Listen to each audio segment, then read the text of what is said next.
Hi, my name is Steve Finch, and I'm president of PandemicSupport.com. I'm here to talk to you about the swine flu pandemic.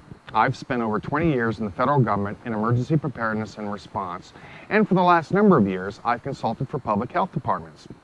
Well, last April, when the swine flu began sweeping across the country, a lot of schools were not prepared and they did not have plans. So they turned to their local health departments for help.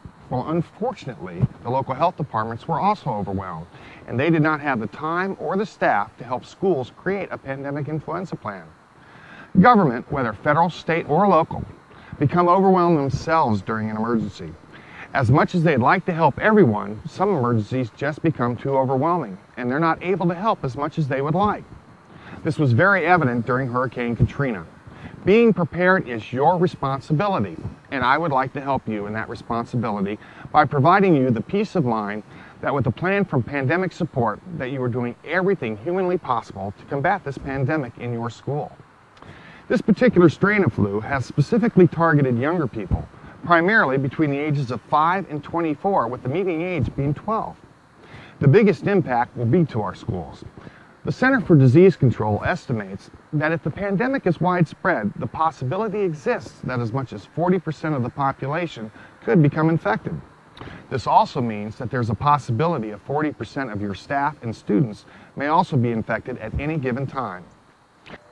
The question then becomes, how do you as a school carry on? Planning has never been more essential than what it is right now. According to the National School Nurse Association, only about 45% of schools even have a nurse. And for those that do have a nurse, they may not have experience in writing a response plan. Just because they're a nurse does not mean that they have this capability. The plan that my company has written is concise and in layman's terms. It lays out step by step exactly what procedures your school should take based upon the severity of the pandemic. Basically, it takes the thinking out of it. In my years in emergency response, I know that during emergencies, emotions run high and strategic thinking and decision making may not always be clear. With our plan, you will know exactly what to do and when to do it. I realize that this is a daunting task, that we are in uncharted territory, but we can get through this if we work together. My company's pandemic response plan can take the guesswork out of your response efforts and provide you with the knowledge that you're doing all that can be done given the circumstances. Thank you for letting me help.